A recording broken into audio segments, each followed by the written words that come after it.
భక్తిదేవరయ ప్రేక్షకులకు నా నమస్కారం. అసలు సర్పదోషాలంటే ఏంటి? 12 రాసుల వారికి ఈ సర్పదోషాల వల్ల వచ్చే సమస్యలు, వాటికి పరిహారాలు ఇవాళ మనం నానాజీ పట్నాయక్ గారిని అడిగి తెలుసుకుందాం. Hi, my name is Gautam and I actually stay in Markazgate itself. I had this back pain. It's been 1.5 years. I have tried many treatments like chiropathy, oil massage, physiotherapy especially, but it didn't work out as much like what I expected. I strongly suggest homeopathy. You people can carry on with the homeopathy. Area Malkajgiri and doctor name is like Nagesha Rao and the clinic name is Neocare Homeopathy. నమస్కారం గురువు గారు. శ్రీమాత్రే నమః. ఇప్పుడు అసలు సర్పదోషాలు అంటే ఏంటి గురువు? ఇప్పుడు 12 రాసుల వారికి సర్పదోషాలు ఎలా ఎఫెక్ట్ చేస్తాయి? తప్పకుండా అమ్మా. ఫస్ట్ ఆఫ్ ఆల్ ఏంటంటే ఈ సర్పదోషము అనేటువంటిది ఏదైతే ఉందో ఇది పర్టికులర్గా కొన్ని గ్రహాల యొక్క కాంబినేషన్స్ వల్ల ఏర్పడతాయి.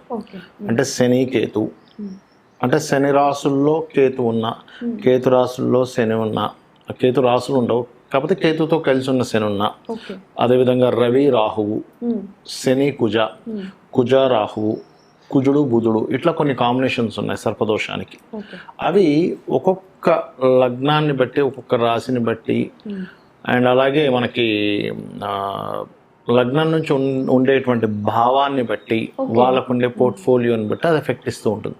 బట్ జనరల్ సర్పదోషం ఉంటుంది. అంటే మేషంలో కానీ వృశ్చికంలో కానీ రాహు ఉన్న, లేకపోతే కుంభ మరియు అదేవిధంగా మకర రాశుల్లో కేతు ఉన్న, అదేవిధంగా శని రాహు ఆర్ శని వెళ్ళి మనకి రాహు శని కలిసి ఉండి సింహరాశుల్లో ఉన్న, ఇది ఒక రకమైనటువంటి సర్పదోషం ఇస్తుంది.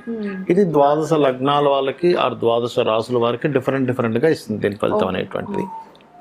ఇప్పుడు గురువు గారు, మేషరాశి వారికి లేదా మేష లగ్నం వారికి ఈ సర్పదోషం ఎలాంటి ఎఫెక్ట్ ఇస్తుంది? మంచి ప్రశ్న అడిగారమ్మా. ఫస్ట్ ఆఫ్ ఆల్ ఏంటంటే మేషం నుంచి తీసుకుంటే మేషంలో రాశిలో జరుగుతుంది సర్పదోషం, లేదా అష్టమంలో జరుగుతుంది, లేదా ఇందాక నేను చెప్పినట్టుగా సింహరాశిలో ఒక రాహు ఉంటే అదొక రకమైన సర్పదోషం, లేదా మకర కుంభాల్లో అంటే 10 and 11th రాసుల్లో. అంటే అలాంటప్పుడు ఏమవుతుంది, ఒకవేళ మేషలగ్నం అయింది, రాశిలోనే సర్పదోషం ఏర్పడింది అనుకోండి, వాళ్ళు చిన్న విషయాలకు కూడా కోపం వచ్చేస్తుంది. అంటే వాళ్ళకేమీ కక్షలే ఉండవు, వాళ్ళకి మనసు చాలా మంచిది ఉంటుంది, కానీ చిన్న చిన్న విషయాలకే కోపం రావడం వల్ల అవతల వాళ్ళు ఏమిటంటే అరే ప్రతి చిన్న విషయానికి చిరాకు పడతాడు, కోపం పడతాడు అని మిస్అండర్స్టాండింగ్ చేసే ఛాన్సెస్ ఉంటుంది. ఓకే, అలా కాకుండా ఇప్పుడు అదే సర్పదోషం వాళ్ళకి అష్టమంలో ఏర్పడింది అనుకోండి అమ్మ, పూర్వీకుల ఆస్తులకు సంబంధం మూలంగా ఇబ్బంది వస్తుంది. అంటే ఎలాగా అంటే ఇప్పుడు వీళ్ళకి ఏదైనా ఒక పూర్వీకుల ఆస్తి ఉంటుంది, అదేదో కబ్జాలో ఉండడము, గొడవల్లో ఉండడము, దాని మూలంగా ఏదైనా అప్పు తీసుకురావడం. ఇప్పుడు ఎలా ఉంటుందంటే కొంతమందికి భూమి ఉండడం కూడా శాపం అవుతుంది. ఎలాగా అంటే ఒక భూమి ఉందమ్మా, దాని మీద ఒక వ్యక్తి ఎంతో లోన్ తెచ్చుకున్నాడు, అది కట్టలేక ఆ లోన్స్ కడుతూ ఇబ్బంది పడుతుంటాడు అన్నమాట. లేదా ఒక్కొక్కసారి అష్టమంలో సర్పదోషం ఏర్పడినప్పుడు సడన్గా అసలు ఇతను తప్పేమీ లేకుండా ఏదో చిన్న యాక్సిడెంట్స్ అవ్వడము, ఇటువంటివి ఏర్పడుతూ ఉంటాయి. అదేవిధంగా పంచమంలో సర్పదోషం ఏర్పడింది ఉదాహరణకి ఈ యొక్క మేషం వారికి. అలాంటప్పుడు ఏంటంటే వీళ్ళకి స్త్రీ గనక పుడితే, స్త్రీ జననం కనుక జరిగితే అద్భుతంగా కలిసి వస్తుంది. కానీ పురుష జననం కనుక జరిగింది అనుకోండి, వాళ్ళకి ఆ పిల్లలతో వీళ్ళకి సరైనటువంటి అండర్స్టాండింగ్ లేక వీళ్ళు ఒక మాట అంటే పిల్లలు ఒక మాట అన్నాం, ఏమిటిది అసలు నేను వీళ్ళకు ఒక విషయం చెప్తుంటే ఇంకో రకంగా రియాక్ట్ అవుతున్నారంటే అనుకోవడము. అదేవిధంగా మకర కుంభరాశుల్లో కనుక కేతు ఉన్నాడు అనుకోండి, అదొక వన్ టైప్ ఆఫ్ సర్పదోషం. మకర రాశిలో కేతు ఉన్నాడు మేషలగ్నం వారికి, వీళ్ళు కెరియర్లో సెట్ అవ్వడానికి కుదరదు. అలాంటప్పుడు ఏంటంటే మకరంలో కేతు ఉన్నాడు మేషం వారికి, వీరేంటంటే ఉద్యోగంలో సెట్ అవ్వాలని చూడకూడదు. వీళ్ళకి కొంచెం వ్యాపార యోగాలు ఉన్నాయి, ఏదైనా ఒక బలమైనటువంటి గ్రహం మంచి వ్యాపార యోగాన్ని, మంచి ధనయోగాన్ని ఇస్తుంది అనుకోండి అమ్మ, దాన్ని కరెక్ట్గా చూసుకొని వీళ్ళు కనుక సంబంధించిన వ్యాపారాల్లోకి వెళ్తే అద్భుతంగా కలిసి వస్తుంది. అంటే వీళ్ళు ఇక్కడ మనం అర్థం చేసుకోవాల్సింది ఏంటంటే ఒక సర్పదోషాన్ని చూసి భయపడ్డం కాదు. ఇక్కడ మనం సింపుల్ ఎగ్జాంపుల్ చెప్తాను చూడండి, మనం ఒక రూట్లో వెళ్తున్నాం అనుకోండి అమ్మ, అక్కడ ఏదో ఆ రోడ్ ఏదో చేస్తున్నారు, అయ్యో రోడ్ బ్లాక్ అయిందని భయపడతామా, ఇంకో రూట్ వెతుక్కుంటాం, అంతే కదా. మనం ఇక్కడ అర్థం చేసుకోవాల్సింది ఏంటంటే ఓకే రైట్, మేషలగ్నానికి 10th హౌస్లో కేతు ఉన్నాడు, సో ఇక్కడ ఏంటి ఆ 10th లార్డ్ కూడా పాడయ్యాడు అనుకోండి, ఓకే నాకు జాబ్ సంబంధించినటువంటిది నేను టైం వేస్ట్ చేయకూడదు, నాలో ఉన్న స్కిల్స్ ఏమిటి, నేను ఏ రంగంలో నేను వ్యాపారం వెళ్తే ఇంకా అద్భుతంగా కలిసి వస్తున్నాను, ఎటువంటి పాయింట్ ఆఫ్ వ్యూలో చూసుకోవాలి. కానీ అయ్యో నాకు సర్పదోషం వచ్చేసింది, నేను ఇంట్లోనే ఉంటాను, నాకే పనికిరాదు, నేను ఎందుకు పనికిరాదు, ఇది దీనికోసం జ్యోతిషాస్త్రం చెప్పలే. నీకు ఇంకో రూట్ ఏమో వెతుక్కో అని చెప్పడానికి జరిగింది. అలాగే ఇప్పుడు దశమంలో కేతు ఉన్నప్పుడు మనం అనుకున్నాం మేషలగ్నానికి, అదే రకంగా లాభంలో కేతు ఉంటాడు కొంతమందికి. అప్పుడు శని కూడా పాడేయాడు, అదొక సర్పదోషం ఏర్పడుతుంది. అప్పుడేంటి, వ్యాపారాలు చేసేటప్పుడు జాగ్రత్తగా చేయాలి. ఇందాక మకరం వారికి ఏమో ఉద్యోగం విషయంలో జాగ్రత్తగా ఉండాలని చెప్పాను, ఇక్కడేమో వ్యాపారాల విషయంలో జాగ్రత్తగా ఉండాలి. అంటే తొందరపడిపోయి ఏం చేస్తారు కొంతమంది, ఏదో డబ్బులు ఉన్నాయని గబుక్కని తండ్రి ఇచ్చిన ధనమో లేకపోతే పూర్వీకుల ఆస్తులు ఏవో ఉంటాయి, ఆ డబ్బులు తీసుకెళ్ళేసి వ్యాపారాల్లో పెట్టేసి వ్యాపారంలో ఏదో సంపాదిద్దాం అనుకొని సరిగ్గా అవగాహన లేక తీసుకెళ్ళి వ్యాపారాలు పెడతారు. అది లాభంలో సర్పదోషం ఏర్పడినప్పుడు మేషం వారికి ఏర్పడుతూ ఉంటుంది. కాబట్టి మరి దీనికి ఏమిటండి పరిహారాలు ఏమైనా ఉన్నాయా దీనికి మేషం వారికి అంటే, ఒకటి లగ్నంలో సర్పదోషం ఏర్పడింది ఇందాక నేను చెప్పాను, అలాంటప్పుడు శ్రీమాత్రే నమః అంటే వీతన్ని ప్రొటెక్ట్ చేస్తుంది. పంచమంలో సర్పదోషం ఏర్పడింది, సంతానంతో ఇబ్బంది అని చెప్పాను కదా, అప్పుడు కూడా శ్రీమాత్రే నమః పనిచేస్తుంది. అలా కాకుండా అష్టమంలో సర్పదోషం మేషం వారికి ఏర్పడినప్పుడు అప్పుడేంటి అంటే వారాహి అమ్మవారి యొక్క అష్టోత్తరాలు చేసుకోవాలి. అదేవిధంగా దశమంలో కేతు ఉన్నప్పుడు ఇందాక నేనేం చెప్పాను, ఈ యొక్క ఉద్యోగ సంబంధించిన విషయంలో ఇబ్బంది ఉంటుంది అన్నాను కదా, అలాంటప్పుడు ఏంటంటే మాణిక్య మకుటాకార జానుద్వయ విరాజితాయే నమః చేసుకుంటే అద్భుతంగా ఉంటుంది. అలా కాకుండా ఇప్పుడు లాభంలో కేతు ఉండి వ్యాపార సంబంధంగా వీళ్ళకి కలిసి రావట్లేదు, అప్పుడు లలితా సహస్రనామాలు అద్భుతమైన నామం ఉంది, అది చేసుకుంటే వ్యాపారాలు అద్భుతంగా కలిసి వస్తుంది. అదేమిటి అంటే ఇంద్రగోప పరిక్షిప్త స్మరతూనా భజంగికాయే నమః చేసుకుంటే అద్భుతంగా కలిసి వస్తుంది. ఇది చేసుకొని మనం బయటపడవచ్చు, అంతేగాని ఏదో సర్పదోషం ఉంది ఏదో అయిపోతుంది నా జీవితం ఏదో అయిపోతుంది ఏమీ భయపడక్కర్లేదు. గురువు గారు, ఇప్పుడు అసలు జాతకాలు లేని వారికి సర్పదోషం ఉంది అని ఎలా సిమ్టమ్స్ తెలుస్తాయి? ఇప్పుడు ఒకవేళ సిమ్టమ్స్ తెలిస్తే దాన్ని మనం ఎలా పరిహారం చేసుకోవచ్చు? చాలా మంచి ప్రశ్న వేసారమ్మా. ఇది తెలియక చాలా మంది ఇబ్బంది పడుతూ ఉంటారు, అయ్యో నాకు జాతకం లేదు నేను ఎలా తెలుసుకోవాలని. చాలా ఈజీగా తెలుసుకోవచ్చు, దాన్ని చాలా ఈజీగా మనం క్లియర్ చేసుకోవచ్చు, మన లైఫ్ని హ్యాపీగా చేసుకోవచ్చు. అది ఎలాగో చెప్తాను చూడండి. ఇప్పుడు చిన్న ఎగ్జాంపుల్, వాళ్ళకి మాటికి సంతానం పొందే విషయంలో మిస్క్యారేజ్ ఎక్కువ అవుతున్నాయి అనుకోండి అమ్మా. పాపం వాళ్ళు ఏమీ తప్పు చేయరు కానీ మిస్క్యారేజ్ అవుతూ బాధపడుతూ ఉంటారు. అలాంటి వాళ్ళకి పంచమ స్థానంలో సర్పదోషం ఏర్పడిందని మనం అర్థం చేసుకోవాలి. అలాంటప్పుడు పెద్దగా భయపడకుండా దత్తాత్రేయుడి మంత్రం ఉంటుంది, జయ గురుదత్త శ్రీ గురుదత్త కానీ లేకపోతే దిగంబర శ్రీపాదవల్లభ దిగంబర అని కానీ చేసుకున్న సర్పదోషం పోతుంది. అంటే వాళ్ళు అర్థం చేసుకోవాలి, ఓహో నాకు పంచమంలో సర్పదోషం ఉన్నట్టుంది. చాలా మంది ఏమనుకుంటారు అంటే సర్పదోషం ఏర్పడడానికి ఏదో పూర్వజన్మలో సర్పాన్ని చంపామనుకుంటారు, అలా కాదు. కొన్ని ఇప్పుడు స్త్రీలు చూడండి అమ్మ, డేట్ టైంలో పొయ్యి దగ్గరికి వెళ్ళకూడదు అంటారు, కిచెన్లోకి వెళ్ళకూడదు, వంట ఉండకూడదు అంటారు, వాటి వల్ల కూడా సర్పదోషాలు ఏర్పడతాయి. అలా కొన్ని చేయకూడనటువంటివి చేయడం వల్ల కూడా సర్పదోషాలు ఏర్పడతాయి.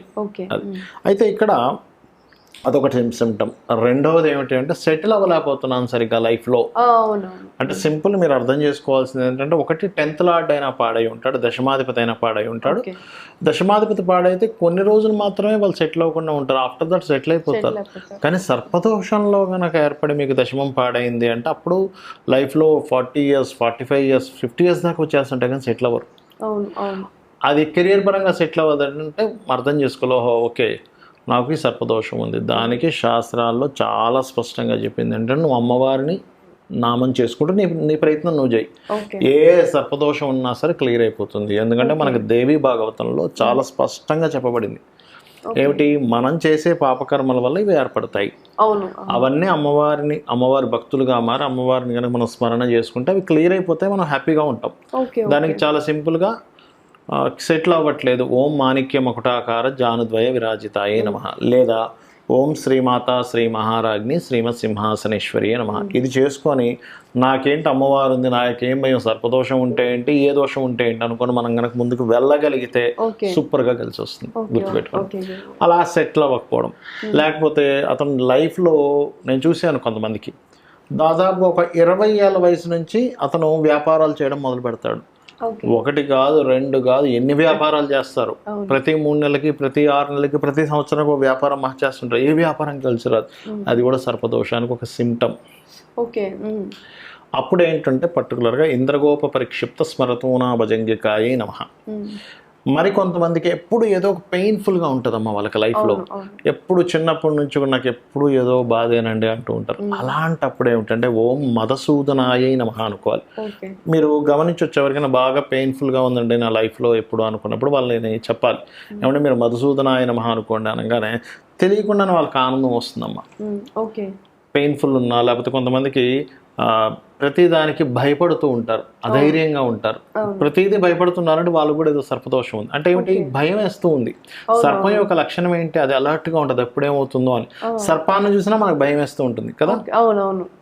అంటే ఒక భయాన్ని క్రియేట్ చేసేటువంటిది వాళ్ళకి ఎప్పుడూ లైఫ్లో మైండ్లో అలా ఉంది అంటే వాళ్ళ సర్పదోషానికి గురైంది వాళ్ళ లైఫ్ అనేటువంటిది. అదొకటి. ఇంకోటి ఏంటంటే ఇవన్నీ అసలు ఎందుకు వస్తాయంటే పూర్వజన్మల్లో వీళ్ళు ఎవరినో కావాలని భయపడుతూ వచ్చారు. ఆ యొక్క పాపం నీకు ఈ జన్మలో ఒక భయం రూపంలో వెంటాడుతుంది, అలా అనమాట. అండ్ అలాగే మాటిమాటికి చిన్న చిన్న విషయాలకి యాక్సిడెంట్స్ అవుతున్నాయి, లేకపోతే ప్రతిసారి ఏదో ఒక భారీ లాస్ వచ్చి తను ముంచేస్తుంది. అంటే ఒక్కోసారి ఎలా ఉంటుందంటే అమ్మ, వీళ్ళు చక్కగా ఒక ఇల్లు కట్టుకుందామనో ఏదైనా ఒక ప్రాపర్టీ తీసుకుంది, ఏదో సంథింగ్ ఒక ప్రణాళిక వేస్తూ ఉంటారు. సరిగ్గా డబ్బులన్నీ సమకూరేసరికి ఒక పెద్ద లాస్ వచ్చి డబ్బులన్నీ పోతాయి. మళ్ళీ ప్రణాళిక, మళ్ళీ డబ్బులన్నీ పోతాయి. అదేదో చూడండి, మనకి వైకుంఠపాలు ఆడినప్పుడు ఆ గమ్యానికి వెళ్ళేసరికి ఇంకో పాము వచ్చి మింగేస్తుంటారు చూసారు, అలా పాము వచ్చి మింగేసినట్టుగా వీళ్ళ లైఫ్లో పైదాకా వెళ్ళడం, మళ్ళీ కిందకి వెళ్ళిపోవడం జరుగుతుంటుంది. అది కూడా సర్పదోషానికి మనం సర్పదోషం ఉందని అర్థం చేసుకోవాలి అక్కడ. అలాంటప్పుడు మీకు అంత పైకి వెళ్ళి మనకి మళ్ళీ డౌన్ అయిపోతున్నాము అన్నప్పుడు మనం ఏమైపోతాం, సర్వసాధారణంగా అలాంటి సమయంలో డిప్రెస్ వెళ్ళిపోతాడు మనిషి. వచ్చి నేను ఏం తప్పు చేశాను అంటే వీళ్ళకి తెలియదు కదా, ఈ జన్మలో నేను ఎవరికి తప్పు చేయలేదు కదా అనుకుంటాం. కానీ శాస్త్రం ఏం చెప్తుంది అంటే పాస్ట్ లైఫ్లో నువ్వు ఏదో మిస్టేక్ చేసి ఉంటావు, అందుకు నేను ఇలా వెంటాడుతుంది, దీన్ని నువ్వేం కంగారు పడకు. లలితా సహస్రనామాల్లో ఓం అష్టమీ చంద్ర విభ్రాజ అలికస్థల శోభితాయి నమః అనే నామం ఉంది. ఇది కనుక చేసుకుంటే నీ అప్ అండ్ డౌన్స్ అనేవి క్లియర్ అవుతాయి. అంటే సగం దూరం వరకు ప్రయాణం ఉంది, ఇంకొంచెం అయ్యేసరికి నేను చేరుకుంటాను సరే మళ్ళీ కింద పడుతున్నాను. అంటే అష్టమీ చంద్ర అంటే అష్టమి నాడు చంద్రుడు ఉండేటువంటి ఆ యొక్క అష్టమి నాడు తిథి దేవత అని ఒకరు ఉంటారు, త్వరితాదేవి. ఆ త్వరితాదేవి యొక్క ఆరాధన జరుగుతుంది ఈ మంత్రం ద్వారా. అప్పుడు నువ్వు దాని నుంచి బయటపడగలుగుతావు అనేటువంటిది. అలాగే మరి కొంతమందికి మానసిక రుగ్మతలు ఉంటాయి, అది కూడా సర్పదోషం వల్లే ఏర్పడుతుందమ్మా. మానసిక రుగ్మతలు, ప్రతి దానికి డిప్రెస్ అయిపోతున్నాడు, ప్రతి దానికి ఇదైపోతున్నాడు, సర్పదోషం అనమాట అది. దానికి ఏం చేయాలి అంటే, ఒకటి కొన్నిసార్లు ఉట్టి చంద్రుడు పాడైనా అలా జరుగుతుంది. ఇప్పుడు నేను చెప్పిన వాటిల్లో ఒక్కోసారి శని పాడైతే కూడా వాళ్ళకి ఈ జాబ్ రిలేటెడ్ సంబంధించిన విషయంలో ఇబ్బంది ఉంటుంది. కొన్నిసార్లు బుధుడు పాడైతే వ్యాపారాల్లో కూడా కలిసి రావాలి, ఇది కూడా చెక్ చేసుకోవాలి. శని పాడయ్యాడా, బుధుడు పాడయ్యాడా, నిజంగానే సర్పదోషం ఉందా అనేటువంటిది. అయితే ఇక్కడ మనం జాతకం లేని వాళ్ళ గురించి మాట్లాడుకుంటున్నాం కాబట్టి కొద్దిగా ఈ రెమెడీస్ చేసుకుంటే కూడా బాగుంటుంది. అయితే ఇక్కడ మానసికమైనటువంటి రుగ్మతలు పోవాలి అంటే మెడిటేషన్ చేసుకోవడము, ఓం మనస్విని నమః అనే నామస్మరణ చేయడము, అదేవిధంగా బియ్యము ఇటువంటివి దానంగా ఇవ్వడం, అన్నదానాలు చేయించడము, ఇట్లాంటివి చేస్తుంటే మానసికమైన వికారాలు తగ్గుతాయి. సో ఇక్కడ ఏంటంటే ఈ సర్పదోషం ఉంది కానీ నాకు జాతకం తెలియదు అనుకునేటువంటి వారు ఈ యొక్క సిమ్టమ్స్ ద్వారా కనుక్కోవచ్చు. కానీ నేను చెప్పేది ఒకటే, జ్యోతిషాస్త్రం అనేటువంటిది మనం ఏదో భయపడడానికి కాదు, ఒక మార్గం చూపించడానికి జ్యోతి. కాబట్టి ఇవి చేసుకొని ఖచ్చితంగా వీళ్ళు బయటపడవచ్చు. ఇక్కడ ఇంకోటి ఏంటంటే అమ్మ, సర్పదోషాలు ఏర్పడినప్పుడు నేను చెప్పినటువంటి లలితాసహస్రనామాల్లో ఈ నామాలతో పాటు రావి చెట్టు ఉంటుంది మనకి. రావి చెట్టు చుట్టూ మనకి సర్ప ప్రతిష్ఠ చేసి ఉంటాయి. దాని చుట్టూ ప్రదక్షిణం చేసి చక్కగా వాటి మీద పసుపు కుంకుమ గంధం కలిపిన వాటర్తో అభిషేకం చేయడం ద్వారా సర్పదోషం ఒకటి పోతుంది. గోసేవ చేయడం ద్వారా కూడా పోతుంది. అయితే కొంతమంది విదేశాల్లో ఉంటారు, అప్పుడు అలాగా అన్నప్పుడు సర్పసూక్త పారాయణం అని ఉంటుంది. అది వినడం కానీ చదవడం కానీ సర్పసూక్త పారాయణం చేయించుకోవడం ద్వారా కూడా మనకి క్లియర్ అవుతుంది అని చెప్తుంది శాస్త్రం. థ్యాంక్ యూ సో మచ్ గురువు గారు. ఇప్పుడు సర్పదోషాలు తగిలితే మనం ఎలా ఎఫెక్ట్ అవుతామో, ఒకవేళ ఎఫెక్ట్ అయితే వాటి పరిహారాలు కూడా మీరు చెప్పినందుకు థ్యాంక్ యూ సో మచ్. మళ్ళీ నెక్స్ట్ ఎపిసోడ్లో కలుద్దాం. నమస్కారం. శ్రీమాత్రే నమః.